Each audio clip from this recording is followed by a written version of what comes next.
Rôle des autorités locales du régime Habyarimana dans la planification et l'exécution du génocide contre les Tutsis entre octobre 1990 et mars 1994. Le génocide commis contre les Tutsis entre avril et juillet 1994 a été possible parce que toutes les institutions, tant publiques que privées, y ont participé.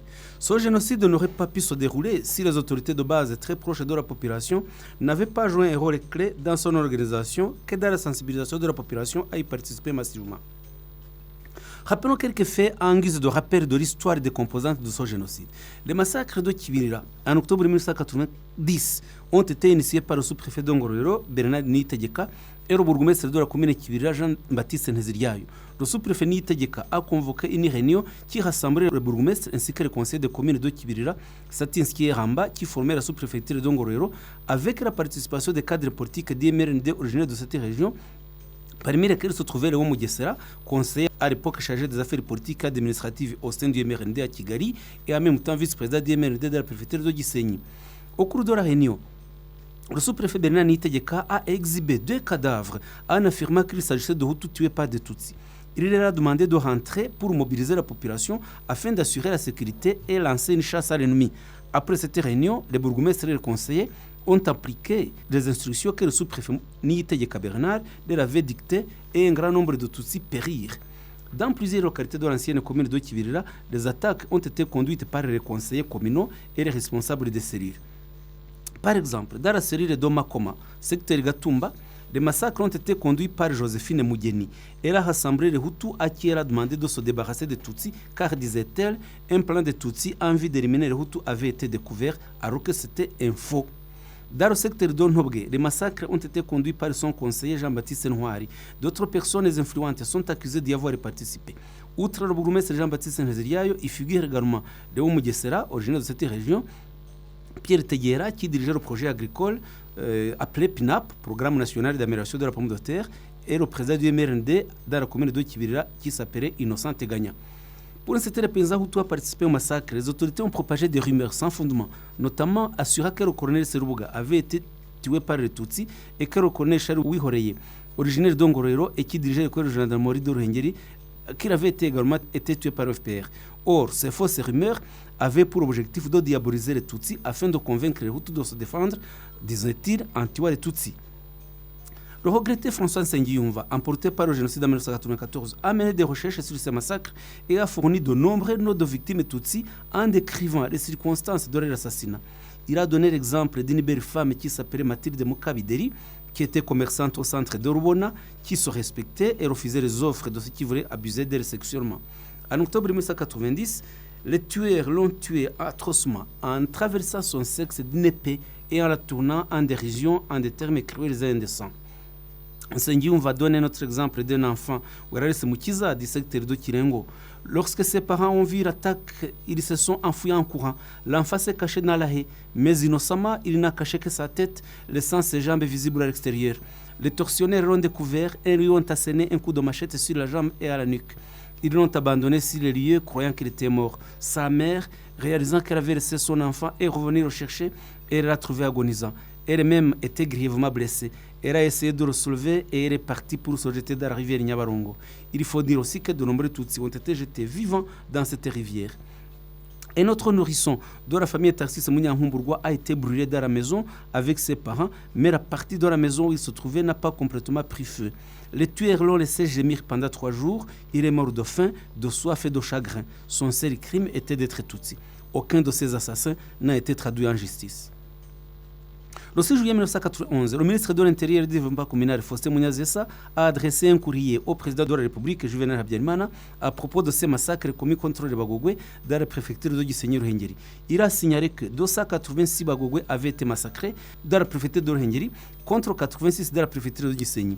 Il a fourni les noms des personnes tuées, les cellules où ils habitaient, les secteurs et les communes. Ces chiffres montrent que les personnes tuées se répartissent de la façon suivante. Préfecture de Gisenyi, commune Giciye, 22 tués, 13 blessés dans le corps de Kibisabo. Commune Gaseke, 15 tués. Commune de Karago, 16 tués et un blessé dans le corps de Rambura. Commune de Mutura, 24 tués. Commune de Kanama, 9 tués. En préfecture de Ruhengeri, commune Butaro, 24 tués, 14 veuves, 44 orphelins. Commune Kigombe, 17 tués, 14 veuves et 46 orphelins. Commune Humba, 15 tués, 10 veuves et 40 orphelins. Commune Kidaho, 20 tués, 27 veuves et 97 orphelins. Commune Kinigi, 20 tués, 8 veuves et 59 orphelins. Un autre document daté du 15 octobre 1991, rédigé par le directeur général en charge de la politique au ministère de l'Intérieur, Eterne Koubguimana, intitulé Note à l'attention du ministre de l'Intérieur et du développement communal, donne un bilan plus élevé des massacres. Le directeur Koubguimana indique qu'entre octobre 1990 et juin 1991, les chiffres de Tutsis tués et ceux qui ont été persécutés dans les préfectures de Byumba, Ruhengeri, Gisenyi et Kibungo se présentent comme suit. Personnes tuées, 1508. Handicapés suite aux violences, 302. Veuves, 633. Orphelins, 2274. Après avoir reçu ce document, le ministre de l'Intérieur, Faustin Mouniazesa, a adressé au président de la République une lettre du 15 novembre 1991, lui signala ces massacres tout en s'en félicitant.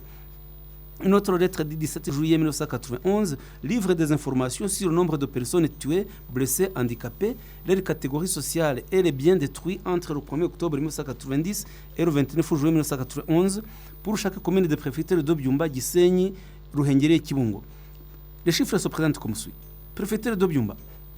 Personnes tuées, 894, comprenant 636 hommes et 258 femmes. Handicapés suite aux violences, 188, comprenant 57 hommes, 21 femmes et 21 enfants. Veufs ou veuves, 372, comprenant 91 hommes et 281 femmes. Orphelins de père et de mère, 219. Orphelins d'un seul parent, 1253.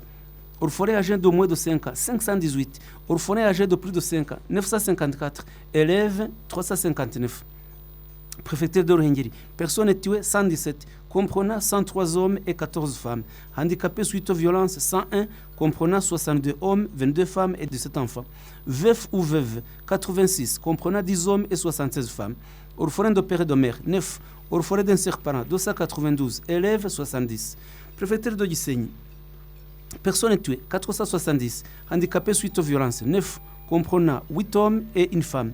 Veufs ou veuves, 153, comprenant 35 hommes et 118 femmes. Orphelins de père et de mère, 47. Orphelins d'un seul parent, 354. Préfecture de Kibungo. Personnes tuées, 27, comprenant 24 hommes et 3 femmes. Handicapés suite aux violences, 4. Veufs ou veuves, 22, comprenant 3 hommes et 19 femmes. Orphelins de père et de mère, 2. Orphelins d'un seul parent, 98. Orphelins âgés de moins de 5 ans, 39. Orphelins âgés de plus de 5 ans, 61. Élèves, 25.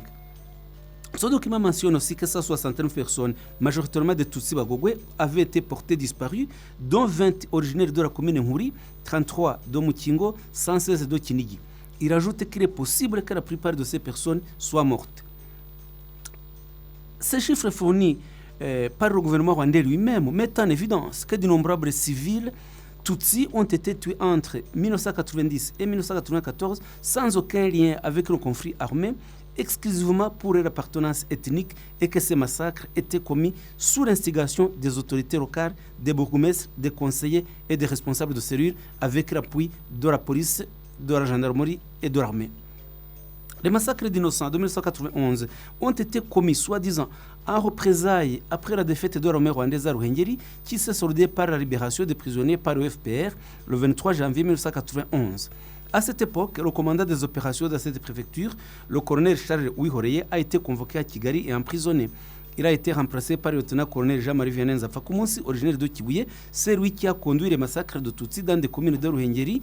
Il avait notamment comme collaborateur le capitaine Boniface Kasengineza, originaire de Ruhengeri, qui a envoyé les militaires venus du camp de Mukamira traquer les Tutsis Bagogwe avant qu'ils ne soient ensuite exécutés dans le camp militaire de Mukamira et ailleurs. La nuit du 4 au 5 mars 1992 fut marquée par des massacres systématiques de Tutsis au Bugesera. Ils étaient commis par les Interahamwe, la garde présidentielle et des militaires du camp de Gako. Ils ont été précédés par la lecture d'un communiqué d'incitation théorie radiodiffusé le 3 mars sur Radio Rwanda par le journaliste Jean-Baptiste Bamwanga sous les ordres de Frédéric Nahimana, alors directeur de l'Office rwandais d'information. Bamwanga a commenté ce faux document en expliquant qu'il avait été publié par la direction du FPR à Nairobi et qu'il mentionnait les noms des hautes autorités du régime Habyarimana que le FPR prévoyait d'éliminer, disait-il, en collaboration avec les complices de l'intérieur. Le journaliste Bamwanga a déclaré que ce document avait été retrouvé à Nyamata, chez un commerçant Tutsi, François Gahima, qui était le président local du Parti libéral.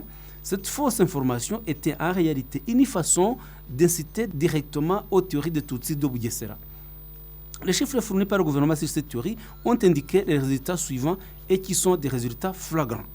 Commune Kanzenze, personnes massacrées, 62. Maisons d'habitation incendiées, 309. Cuisines incendiées, 573. Bétail disparu, 165 vaches, 268 chèvres et 2 porcs. Commune Ngenda, personnes massacrées, 36. Maisons d'habitation incendiées, 74. Cuisines incendiées, 119. Bétail disparu, 112 vaches, 111 chèvres et 16 porcs.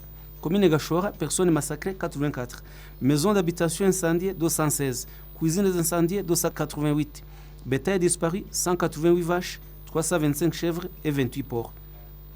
Le rapport indiquait un total de 16 239 Tutsis qui avaient quitté leur domicile et trouvé refuge dans de nombreux bâtiments administratifs et religieux de Nyamata, Maranyundo, Ruhuha, Musenyi, Karama, Gitagata, Mayange, Rango, Ntarama, Murago, Kigusa et Kayenzi. 5 associations indépendantes de défense des droits de l'homme, ADR, Ricredor, Ardo, Kanyarwanda et AVP, ont effectué des enquêtes sur ces massacres et découvert de nombreux dégâts. Le premier rapport a été publié le 10 mars 1992 et signalé la mort de plus de 300 Tutsis. Les uns avaient été jetés dans les rivières, les autres brûlés vifs dans les maisons. Le rapport notait ensuite que les Tutsis déplacés atteignaient 15 000 personnes et vivaient dans des conditions déplorables, surtout les réfugiés Tutsis à la paroisse et dans les écoles de Nyamata, Maranyundo, Ruhuha et Ririma. Le rapport dénonçait la responsabilité des autorités locales qui avaient trempé dans ces massacres, notamment le bourgmestre de Kanzenze, Fidel Rwambuka, le sous-préfet de Kanazi, Fonstese Kagina, le premier substitut du procureur à Kanazi, Deogratias Ndimubanzi, et le responsable du service de renseignement de la sous-préfecture de Kanazi, Dominique Muhawinimana. Le 30 mars 1993, ces associations ont de nouveau mené une enquête au Bugesera, une année après, dans le but d'évaluer la sécurité après le massacre de mars 1992. Dans les rapports publiés le 5 avril 1993, il est signalé que de nombreux Tutsis déplacés n'avaient toujours pas réintégré leurs biens et restaient menacés par les membres de la CDR. Le rapport précisait que des fillettes avaient été violées par des militaires d'Ogako, des personnes ont continué à être persécutées sous prétexte d'être soupçonnées de vouloir rejoindre les rangs du FPR. Certaines victimes ont pu être identifiées, notamment Nyabyenda et Anastase, qui travaillaient pour un haut fonctionnaire du ministère des Finances appelé Mbarute. Le nommé Boutera a été tué par les militaires à Nyarurama, en commune Ngenda, le 6 mars 1993. De nombreuses personnes étaient battues et devenaient invalides, comme le vieillard Mutabazi, battu le 21 février 1993 par des gendarmes et des policiers au bureau de la commune Kanzenze. Le lieutenant-colonel Claudien Singirankabo, commandant du Kangako, a justifié ces crimes comme étant une conséquence de la guerre qui leur était imposée par le FPR et que même sa femme aurait été tuée par le FPR, disait-il. Antonia Locatelli, de nationalité italienne, qui était directrice du centre d'enseignement rural et artisanal intégré à Nyamata, a été assassinée dans la nuit du 9 au 10 mars 1992 suite à une barre de libération tirée par le gendarme Pimaki Urimubenshi. Cette italienne éducatrice à Nyamata avait accueilli des réfugiés Tutsis qui fouillaient les tueurs et avait alerté plusieurs institutions publiques et privées dont l'archidiocèse de Kigali, dont dépendait le Seraï de Nyamata. Antonia Locatelli avait également fourni des informations sur le massacre contre les Tutsis à Radio France Internationale et à la BBC. Elle a été tuée immédiatement après la diffusion de son interview dans le journal du soir de RFI. Son bourreau n'a jamais été inquiété, signe que c'était un acte téléguidé et soutenu par le régime rwandais. L'acharnement du régime Habyarimana à commettre des exactions dans le Bugesera s'expliquait par le fait que cette région était accusée d'être peuplée par de nombreux Tutsis et le pouvoir propageait sans cesse que la jeunesse Tutsi quittait le Bugesera pour rejoindre les rangs du FPR via le Burundi. De nombreux articles de presse, dont ceux du journal gouvernemental Mvaho, accusaient les Tutsis du Bugesera d'être les pourvoyeurs des renforts du FPR.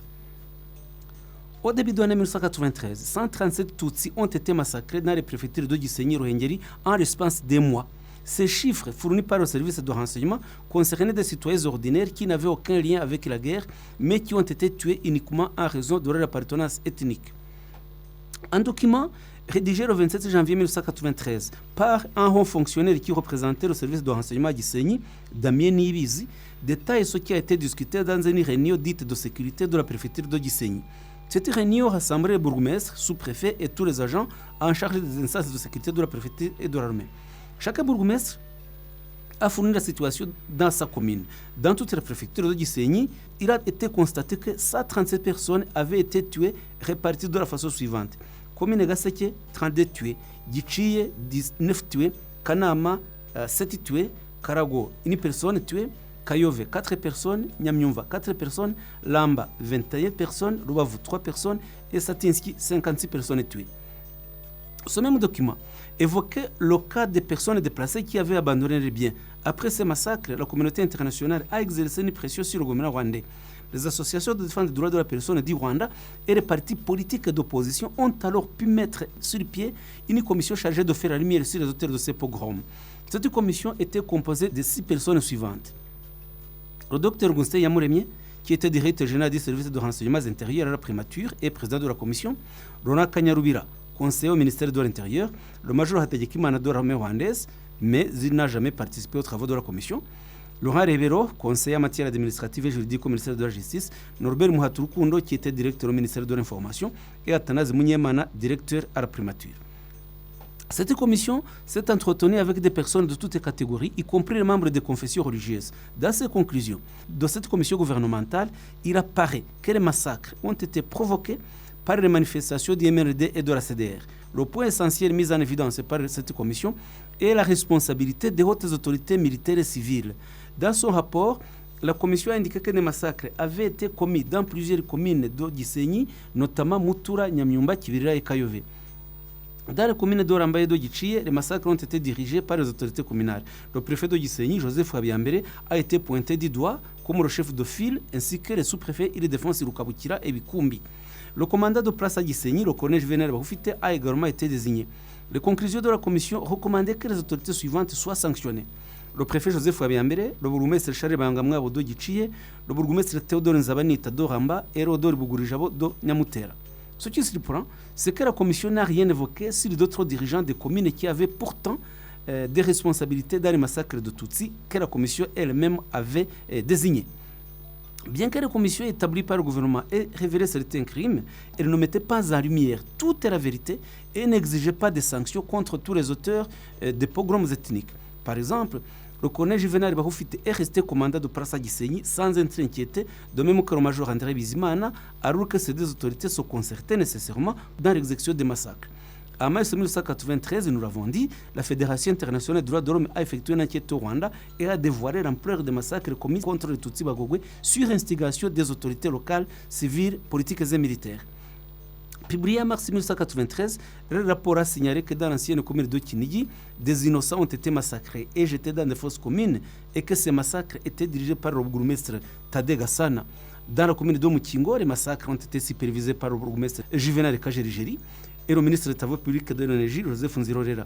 Kajerigeri a été condamné par le tribunal pénal international pour le Rwanda à une peine de 45 années de prison. Nzirorera est mort avant la fin de son procès dans lequel il était co-accusé avec Edouard Karemera et Mathieu Ngirumpatse.